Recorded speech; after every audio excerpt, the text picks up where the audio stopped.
the border cities between Tanzania and Kenya, there's the rawest example of economics, just in plain sight. So what happens is this: you reach the border of Kenya.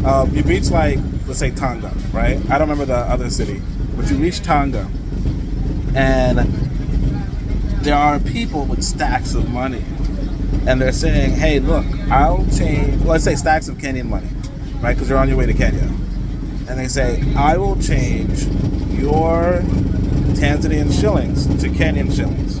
Okay, I will change your Tanzanian shillings to Kenyan shillings at this rate. Let's say, I want to say, 20.5, which is cheaper than you would get in Kenya, right? Which might be like 21. So they say, I will change your currency from, at a really good rate. Okay?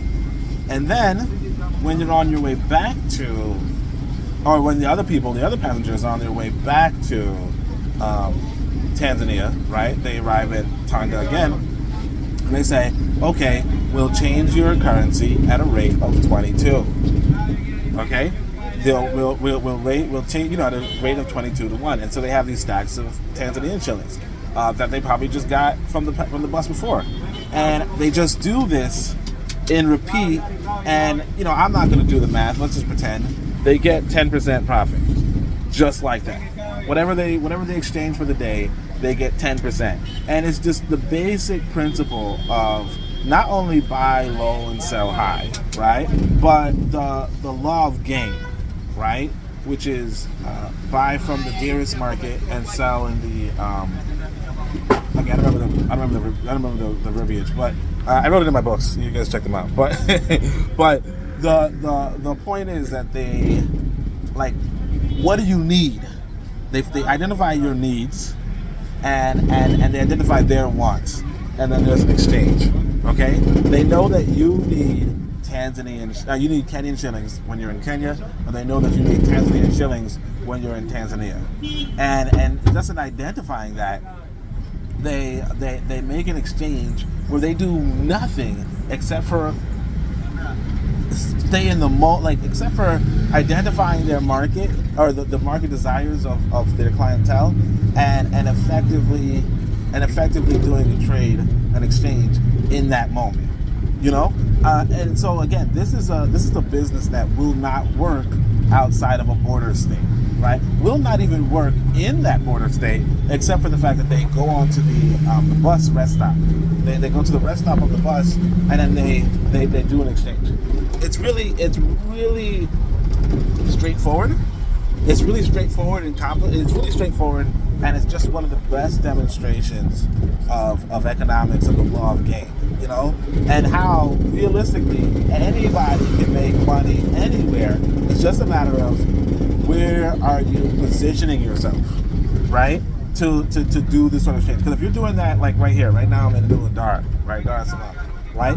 If you're doing that business in the middle of Dar es Salaam, you're not making sales. There's no reason for anybody to buy Kenyan shillings in the middle of Dar es Salaam, because you can't use these Kenyan shillings. Okay? There's no reason for anybody to buy US dollars in the middle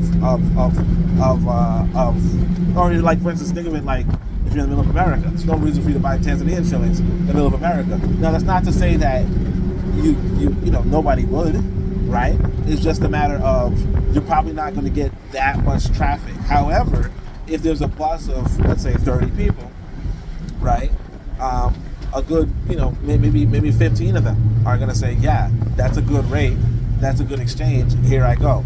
And coming back, they might say, well, I have no need for these Kenyan shillings, that's a good rate, that's a good exchange, here I go. And in so doing, you make a profit off of zero labor. Okay? You make a profit off of zero labor, and that's really what the law of gain is all about. Now, depends on what you consider labor or not. Standing up and exchanging currency, is that labor? That's fine. But the reality is, you like that is probably the most profound, that's probably the most direct example of how economics works. And And that's really like what I want people to take with them is just how can you identify a market, identify a need, and how do you make exchanges at that point? Because if you're not doing it at that point, like location is so important, and if you're not doing it at that location, you're screwing yourself. That's it.